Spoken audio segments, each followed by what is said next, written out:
Hey guys, DanHeilman here. We are back with another Awaken Chaos Era video. Today I am doing a champion spotlight on Nathalia. This is my very first champion spotlight. I want to start creating some champion spotlights because I have a decent amount of units that are built all the way to level 60. So I do the damage comparisons sometimes, and you guys have seen those videos, but I wanted to do some champion spotlights as well. So this will be the very first one. Okay, this video is sponsored by Bluestacks. So I have been using Bluestacks 5.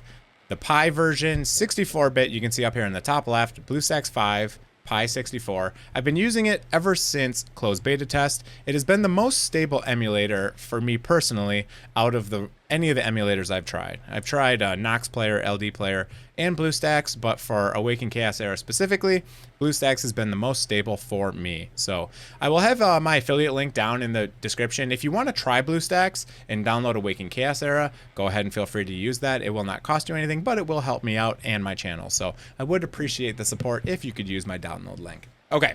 Let's continue with Nathalia. So today's video is basically just going to go through where she's good, how to gear her, what stats to focus on, and how her entire kit works. So the very first thing, I'll just go through her kit and explain how it works.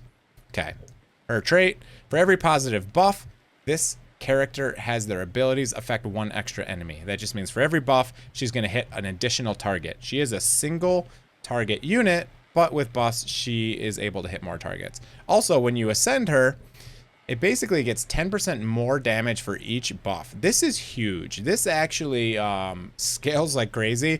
On average, this is getting you like 30% more damage. So it's quite wild. You can see mine is ascended to 4. You want to at least ascend her to 2. It gets her the attack buff here, and then that gets her the 10% extra damage. You also, the third one gives you speed, which is very good, because usually most people are going to use Nathalia in Magisteria, but also in PvP and Tower and some other places. So, okay, now let's continue with the skills. A1 deals 80% damage to an enemy and grants random stats up to this character for 1 turn. Those stats can be attack, defense, speed, crit, and crit damage. So those are all good. There's no bad ones in there. You don't have like resist up, for example. These are all pretty useful. Yeah, that's her A1. Now she has this passive. Applies attack up and immune for 2 turns if this character is buffed by a positive effect at the start of their turn. Can only be triggered once per 3 rounds. So basically, if she has a buff before it's her turn, she will give herself 2 more buffs, which is attack up and immunity, which is very cool because, again, those buffs go into this as well. So that means if she has 1 buff on her, she gets 2 more buffs, and now she's able to hit 4 targets, which means she's able to hit basically all of the targets, which is very cool. And then her ultimate deals 200% damage to an enemy. If the enemy is killed, the ability cooldown is reset. Again, this hits multiple targets if she has buffs. Having this reset is also really good, and that's why she is so strong in Magisteria. So I will show that in a little bit, but let me just go through gear and glyphs and stuff like that. Obviously, you're going to want to do her abilities, and obviously you're going to want to do her glyphs. You can see she gets a little bit of crit rate, some crit damage, a decent amount of speed actually, and you know, the other good stats there. Okay, let's show you how mine is geared. And just talk about gear and what kind of sets work on her, what kind of sets are best for her, etc. So, first of all, Avarice set does not work. She does not deal AoE damage. She deals single target damage. So you don't want to put her in an Avarice set. Sets that work, let's see what is recommended for her. Warrior set, Rage set, Avarice set. Obviously, Avarice does not work. But this here, pair with Brand to trigger this character's trait ability regularly is a great suggestion. A lot of people have Brand, and I feel like a lot of people now are building her not with a shield set anymore because they have Brand or another buffer. I personally use her in a lot of content, and I like to use 4 DPS units in a team, so I don't use buffers with her a lot of times, so I do have her in a guard set. I have this OK amulet here, 50% attack, some crit rate, some health. I got 2 flat defense rolls, kind of annoying. And I have this other piece here that has 3 rolls into crit damage, which is pretty solid. So I use a guard set. If you're just beginning and you don't have Brand, what you can do is you can go into the shop in the very beginning and just kind of look to see if there is any guard sets. That's the shield set in this game, and that's what gives her a buff. When I started my free-to-play account, I just went in here and checked like every 6 hours, and I got some kind of garbage guard pieces to put on her just in the beginning, just to make her AoE. Because in the very beginning, when you're trying to clear adventure, I think that's nice. But if you bought the battle pass and you have Brand, I mean, obviously just throw Brand in there because he gives that shield at the very beginning of the turn, and that works for her. So that's one way to do it. Okay, so I have mine in an attack set, and that's okay. Cursed set is also good in her because you just get more A1s, right? And since if she has buffs, they're going to be AoE. So a Cursed set is really good for her. You could run her in Assassin set. An Assassin set is good. Assassin set just gives you a chance to deal more damage. So that one's good as well. But again, Avarice does not work. Attack set, Cursed set, those are the ones I would probably recommend for her. All right, let me show you some of the other pieces. You saw the 2 guard pieces.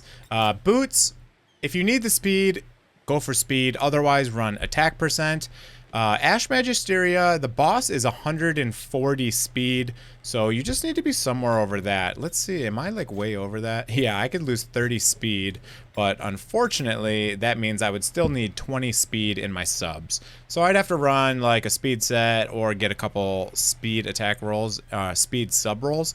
But for now, I just got the speed boots. That's probably the easiest, just throw in speed boots, and that's gonna get you basically all the way there without even needing to have her ascended for the speed, okay? So speed or attack there. Again, you want attack, crit damage, and crit rate, basically on everything. You can see basically all my gear has crit rate, crit damage, attack, crit rate, attack, crit rate, crit damage, crit damage, attack, crit rate, crit damage. Okay, so you just basically want whatever speed you need to go before the whatever your content you're doing. So 140 for Ash Magisteria, 170 if you're trying to do it in Void Tower hard. So again, 170. I have 172, so I have just enough to go in Void Tower hard. So I'll probably just be keeping my speed boots for quite some time.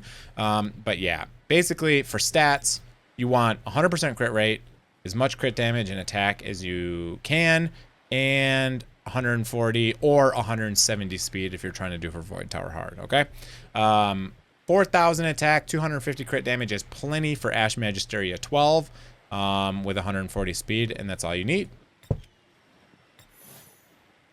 All right, let me show you an Ash Magisteria, just a quick run here. I am just gonna do a multi-battle one time, so I don't have ult animations because they've been extremely laggy for me today. All right, so William's gonna go first just because I want him to put up his counterattack buff before the boss. But you can see, easily cleared those waves, no troubles at all. There's the counterattack that we wanted. And then, look at that, 3,200 each hit. So beast. And you see she has 3 buffs on right now. Actually, the block death one on her, which is amazing too, because that just gives it more. Look at that. Just smoked all those ads. Don't even need them. No big deal. Why is Gangal's abilities on? He doesn't usually have those on.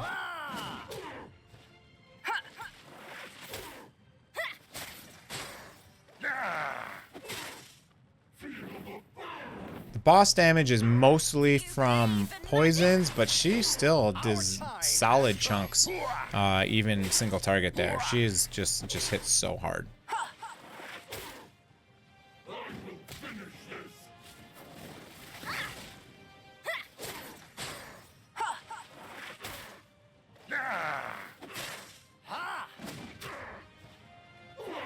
And that's that. That's my speed team. Super fast runs, and she just really enables being able to get through all of those waves by herself. So I use Nathalia in my arena team. I will show you that real quick. I'm in platinum now, so let's see if I am faster than the enemy here. Teams are getting quite hard compared to gold here, so let's see. All right, first thing I'm gonna do is I'm just gonna stun their Windex, take her out of the game here because she's gonna get killed by my team anyways. I just don't want her to speed boost everyone past me. My Hydrosia is quite fast, so she's gonna, you know, go first and do some decent damage here. All right, here we go. Here's Nathalia.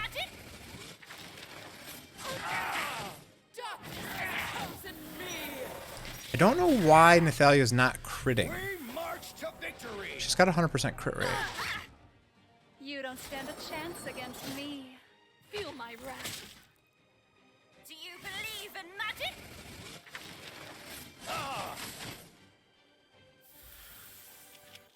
Okay. That's Nathalia. Great damage dealer. Great for arena.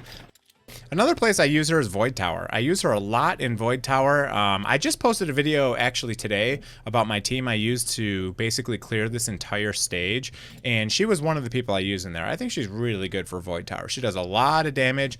Let's just take a look at some of the teams, and you'll see how many people are using Nathalia in here for Void Tower as well. So let me go to these higher stages. Let's go to like floor 90.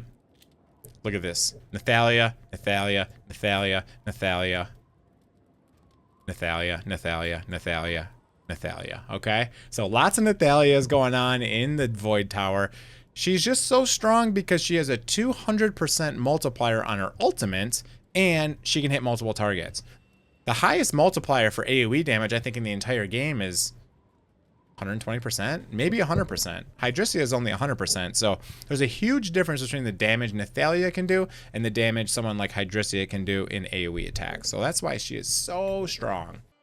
Finally, I want to talk about the damage she can deal compared to other units. So if you haven't seen, I do a single target 3-round burst damage test on Gemini Dragon, and I like to do this with the same gear. You can see the gear I have right here. I use the same gear on everyone, and I do this test, and you can see where she comes out. So before the balance change, she was still very solid when it comes to single target damage, right?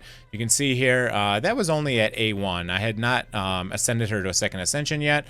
And then they kind of swapped it around a little bit. And she ended up, her ultimate ended up hitting a little bit harder, and her A1 ended up hitting a little bit weaker, but it kind of balanced out in the end. But yeah, so look at this. If you go from A1 to A2, she gets this much more damage, which comes out to being 26% more damage, which is quite insane, just for getting that second trait there. So it's very important you get her ascended to the second trait, but you can see she's a single target damage dealer, but basically does AoE damage, and she can compete with other very good single target damage dealers. You can see like Cyrus and Abaddon. These are actually both before the change, so they're going to be a little bit stronger, but someone like Asrina, they're doing about 10.5 thousand damage in this burst test, and Nathalia now at A2 does almost 13,000 damage. That's as an AoE damage dealer. She does, like, you know, almost double the damage someone like Hydrissia does. So very cool. This was again tested with only one buff, and still with only one buff, she got 26% more damage from her second ascension. So ascensions are very important on her. I would even use the ascension pots on her if you have them, because I think Nathalia is one of the best units in the entire game. Okay, that's her damage. That's pretty much it for the video. I just wanted to make my very first champion spotlight on Nathalia. If you want to see a champion spotlight on one of your favorite heroes, comment below on the hero you want me to do a champion spotlight on next. Okay, that is it for the video today. My very first champion spotlight. Hope you guys enjoyed it. If you did enjoy it, go down there, smash the like button, sub to the channel if you're not already, and have a great day, everyone. See you guys. Hope you guys are enjoying the game. Have a good one.